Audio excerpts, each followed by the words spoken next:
यो question number जियोमेट्रीबाट यो question number 11 को जियोमेट्रीबाट के गर्छन् यो सोध्छन् है। यहाँनिर यो क्वेशन दिएको छन् चित्रमा EFGH एउटा समलम्ब चतुर्भुज हो। GEFH यो GEFH यसका विकर्णहरू हुन्। यदि GEF प्यारलेल AB प्यारलेल HE भए GAE को क्षेत्रफल यो GAE को क्षेत्रफल बराबर FBH को क्षेत्रफल हुन्छन् भने के गर्नुहुन्छ प्रमाणित गर्नुहुन्छ। यो क्वेशन नंबर 11 को क त्यसपछि 11 को ख मा दिएको छन् त्रिभुज ABH र त्रिभुज ABA को क्षेत्रफल बराबर सम्भव हुन्छ। एक वर्डमा यसको के गर्नुहुन्छ कारण दिनुहुन्छ है। त्यसपछि यहाँनिर नेक्स्ट क्वेशन दिएको चित्रमा AC यो DE सँग के छन् प्यारलेल छन्। त्यसपछि यो BC बराबर यो EC छन्। यदि ACE को क्षेत्रफल 24 सेन्टिमिटर स्क्वायर छ भने चतुर्भुज ABCD को क्षेत्रफल निकाल्नु छ। तो पहिला हामी यो क्वेशन नंबर यो क गर्छौं। तो क्वेशन नंबर क मा हाम्रो गिवन दैट मा के दिएको छन् कि EFGH एउटा के हो सलच को मतलब यो समलम्ब चतुर्भुज हो। त्यसपछि यो GF AB सँग प्यारलेल छन्। AB हाम्रो यो के सँग प्यारलेल छन् HE सँग प्यारलेल छन् भने यो GE र FH यसका के हुन् विकर्णहरू हुन्। प्रमाणित गर्नुपर्ने यहाँनिर के दिएको छन् GAE यानी यो ट्रायंगल GAE को क्षेत्रफल बराबर ट्रायंगल FBH को क्षेत्रफल बराबर हुन्छन् भने के गर्नु छ देखाउनु छ। त अब यसलाई क्याल्कुलेसन गर्ने कसरी पहिला यो बुझ्नु पर्यो। त यहाँनिर हेर्नुस् त समानान्तर रेखाको बीचमा यो त्रिभुजहरू के गरेका छन् बनेका छन्। जब यो समानान्तर रेखाको बीचमा त्रिभुजहरू बन्छन् र एउटै बेस हुन्छ भने त्यो कन्डिसनमा दुवैको क्षेत्रफल के हुन्छन् बराबर हुन्छन्। यो कन्सेप्ट लगाएर हामी यहाँनिर के गर्न सक्छौं यसलाई बनाउन सकिन्छ। त यो फर्स्ट यहाँनिर यो स्टेपमा हेर्नुस् है। यो फर्स्टमा त यो ABG त्यसपछि ABE यो दुईटै ट्रायंगलको बेस यहाँनिर के दिएको छन् AB र यो दुईटै यो कुन लाइनको प्यारललमा छन् AB र यो GF को बीचमा छ भने यो कन्डिसनमा बनेको यो दुईटा त्रिभुजको क्षेत्रफल जुन हुन्छ नि दुवै एक आपसमा के हुन्छन् बराबर हुन्छन् है। यो ABG यहाँनिर लेख्ने यसरी ABG को क्षेत्रफल बराबर त्रिभुज ABF को क्षेत्रफल है।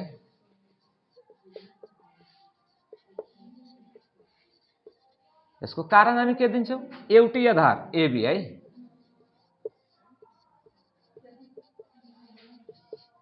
एउटै आधार AB र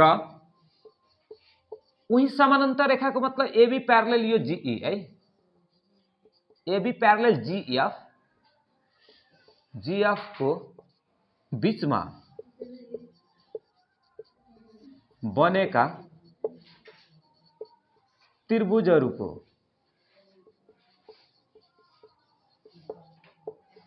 क्षेत्रफल बराबर हुन्छ है। त्यसपछि नेक्स्टमा आउनुस् है। अब यही बेसमा हेर्नुस् है। यो बेस यो तलतिर हेर्नुस् है। तलतिर यहाँनिर ABH त्यसपछि ABE यहाँनिर यो ट्रायंगल र यो ट्रायंगल को सम जुन हुन्छ नि होल हाम्रो यो GAE को बराबर र यो ट्रायंगल को सम जुन हुन्छ नि FBH को बराबर यानी हाम्रो स्टेटमेन्ट को दिएको स्टेटमेन्ट यानी दिएको ट्रायंगल को क्षेत्रफल के हुन्छ बराबर हुन्छ भने यही बेसमा यो ट्रायंगल को एरिया लिनुस् त्यसपछि यो ट्रायंगल को एरिया लिनुस् जुन कुन प्यारलल लाइन को बीचमा छन् AB र HE को बीचमा रहेको छ भने यो कन्डिसनमा यो त्रिभुज र यो त्रिभुजको क्षेत्रफल के हुन्छ बराबर हुन्छन् है। दुवैको क्षेत्रफल के हुन्छन् बराबर हुन्छन्। त्यहाँनिर लेख्ने ट्रायंगल ABE को क्षेत्रफल बराबर ट्रायंगल ABH को क्षेत्रफल है। ABH को क्षेत्रफल सेम कारण यहाँनिर एउटै आधारमा बनेका त्रिभुजहरूको क्षेत्रफल के हुन्छन् बराबर हुन्छन् जुन दुईटै समानान्तर रेखाको बीचमा बनेका हुन्छन् है। यानी एउटै आधार AB उही समानान्तर रेखाको अर्थ यहाँनिर के बुझ्ने AB प्यारलेल HE है। AB प्यारलेल HE को बीचमा बनेका त्रिभुजहरूको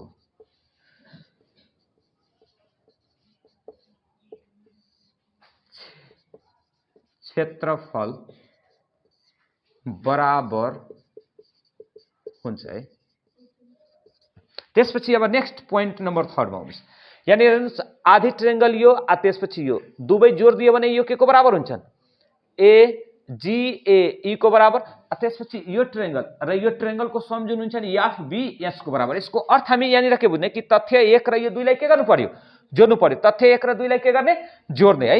यहाँनिर लेख्ने यो ट्रायंगल एबीजी को क्षेत्रफल प्लस ट्रायंगल एबीई को क्षेत्रफल बराबर triangle ABF plus triangle ABH को क्षेत्रफल। यसको कारण के दिने तथ्य 1 र 2 लाई के गर्दा जोड्दा है। तथ्य 1 र 2 लाई जोड्दा यो एबीजी त्यसपछि एबीएफ जोड्यो भने होल हाम्रो यो के को बराबर हुन्छ जीएई। यो ट्रायंगल त्यसपछि यो ट्रायंगल दुईटीको सम जुन हुन्छ नि यो के को बराबर हुन्छ जीएई को बराबर। त्यहाँनिर लेख्ने ट्रायंगल जीएई को क्षेत्रफल बराबर ट्रायंगल। अब यहाँनिर हेर्नुस् है एबीएफ त्यसपछि एबीएच यो ट्रायंगल र यो ट्रायंगल को सम जुन हुन्छ नि एफबीएच को बराबर हुन्छ है। यहाँनिर लेख्ने ट्रायंगल एफबीएच को क्षेत्रफल। कारण कहाँबाट दिने तथ्य 3 बाट है।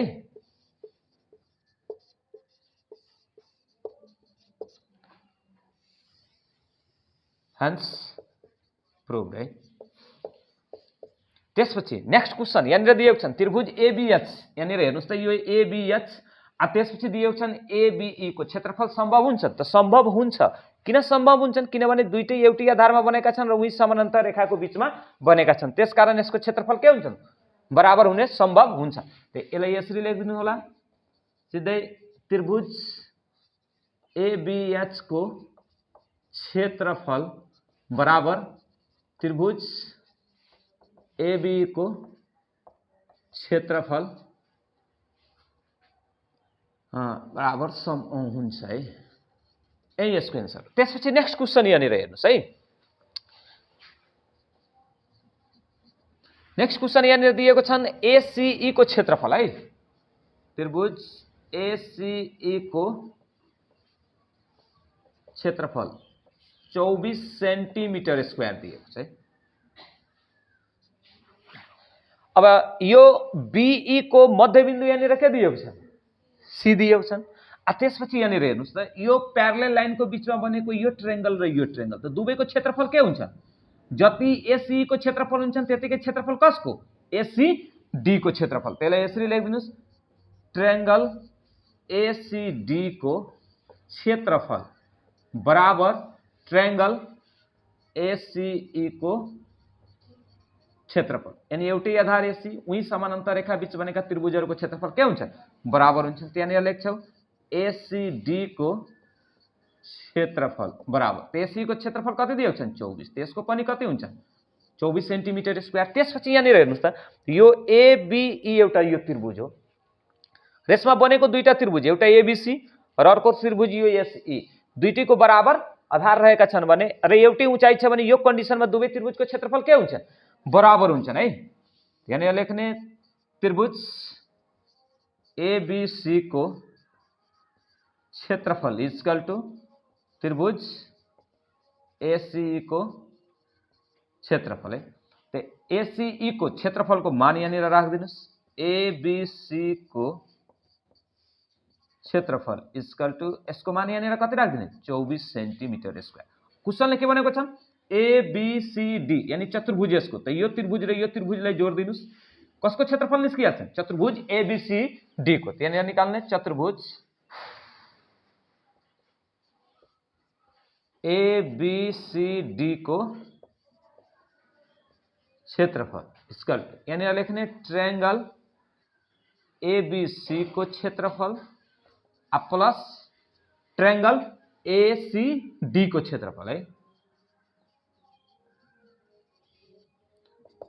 एबीसी को मान यहाँनिर कति हो 24 हो यसको मान पनि कति हो 24 हो यहाँनिर राखिदिनुस् एड गरिदियो भने कति हुन्छ 48 सेन्टिमिटर स्क्वायर जुन हुन्छ नि यसको आन्सर हुन्छ है।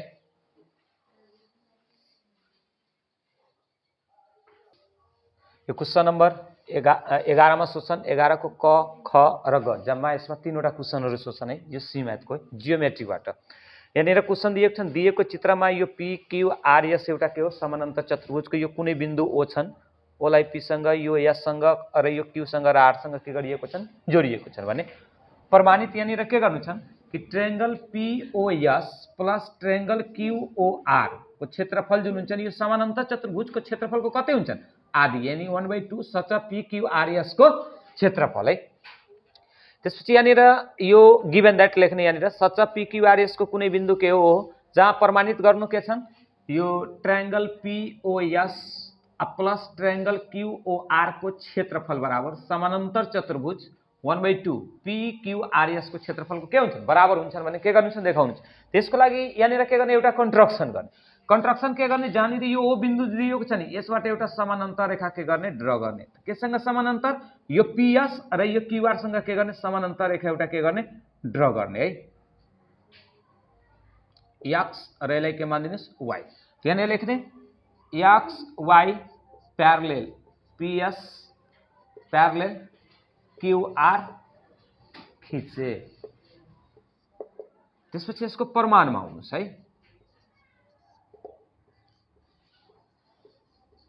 तथ्यहरु त्यसपछि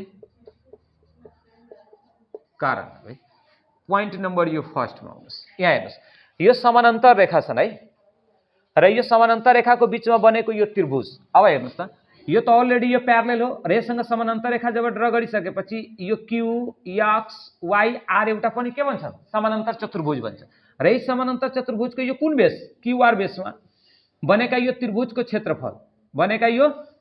क्षेत्रफल यो समानान्तर चतुर्भुजको क्षेत्रफलको कतै हुन्छ आधी हुन्छ। त्यसले यसरी लेख्ने ट्रायंगल क्यूओआर आर को क्षेत्रफल equal to 1/2 such X Y Q R को क्षेत्रफल है यानी एउटै आधार उही समानान्तर रेखाहरू बीच बनेको त्रिभुजको क्षेत्रफल समानान्तर चतुर्भुजको क्षेत्रफलको कतै हुन्छ आधी हुन्छ है। यहाँ लेख्ने सर्ट फर्ममा लेख्ने है त्रिभुजको क्षेत्रफल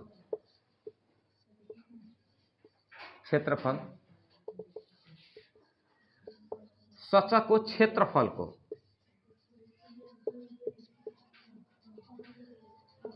आधा हुन्छ अथवा एउटै आधारको मतलब यो क्यूआर मा बनेका यो त्रिभुजको क्षेत्रफल यो समानान्तर चतुर्भुजको क्षेत्रफलको कतै हुन्छ आधी हुन्छन् यसरी पनि लेखे हुन्छ है।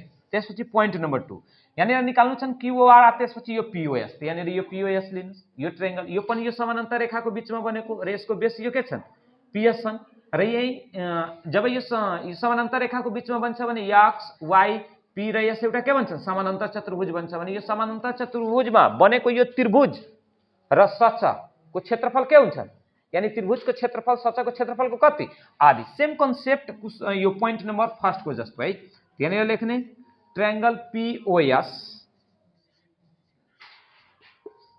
क्षेत्रफल बराबर 1/2 सच एक्स वाई पीएस को क्षेत्रफल है एक्स वाई पीएस को क्षेत्रफल कारण के दिने यहाँनिर हेर्नु त यसको बेस कुन हो पीएस हो है र यसको प्यारलेल लाइन कुन हो पीएस र एक्स वाई को बीचमा बनेको यो त्रिभुजको क्षेत्रफल सचको क्षेत्रफलको कतै हुन्छन् आधी हुन्छन् है। यहाँ लेख्ने एउटै आधार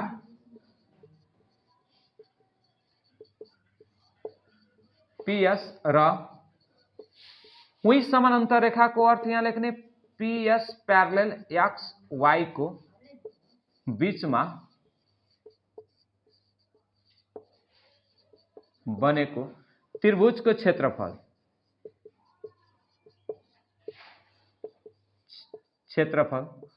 सचको क्षेत्रफलको आधा हुन्छ है। अब यहाँनिर हेर्नुस् त यो दुवैले के गरिएको छ जोडिएको छन् यसको मतलब तथ्य 2 र 1 लाई के गर्ने जोड दिने है। लेख्ने यहाँनिर यो triangle POS plus triangle QO R equal to 1/2 such x y ps plus 1/2 such x y q r लेख्ने तथ्य 2 र 1 लाई के गर्दा जोड्दा है तथ्य 2 र 1 लाई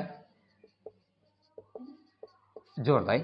अब यहाँनिर हेर्नुस् है यसलाई पहिला क्याल्कुलेसन गर्नुस् triangle POS plus triangle QOR दुईटैमा यो साझा के रहेको छ 1/2 यहाँबाट 1/2 के गर्ने साझाकोमा झिक्नुस् त्यसपछि यहाँनिर लेख्नु होला such x y ps plus such x y त्यसपछि यो कति QR यहाँनिर हेर्नुस् त आधी समानान्तर चतुर्भुज यो र आधी समानान्तर चतुर्भुज यो दुवैको जुन सम जुन हुन्छ नि होल के को बराबर PQR यस को बराबर यहाँनिर लेख्दिने ट्रायंगल POS को एरिया प्लस ट्रायंगल QOR को एरिया इक्वल टु 1/2 यो दुईटीको सम बराबर PQR यस यानी यो सच PQR यस को क्षेत्रफल तथ्य कतिबाट 3 बाट है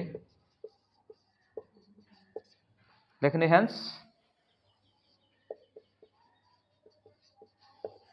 प्रूव्ड यो एसडीएस को क्याल्कुलेसन। त्यसपछि नेक्स्ट क्वेशन हो क्वेशन नम्बर यहाँनिर यो ख दिएको छ यहाँनिर के भनेको छ वर्ग एबीसीडी र त्रिभुज ईबीसी मा क्षेत्रफल बीचको सम्बन्ध लेख्नुस् त एउटै आधार उही समानान्तर याद राख्नुस् वर्ग समानान्तर चतुर्भुज हुन सक्छन् तर समानान्तर चतुर्भुज वर्ग हुन सक्दैन त्यसको यो कन्सेप्ट यहाँनिर लेख्नु होला है त्यसलाई यसरी लेख्ने त्रिभुज ईबीसी को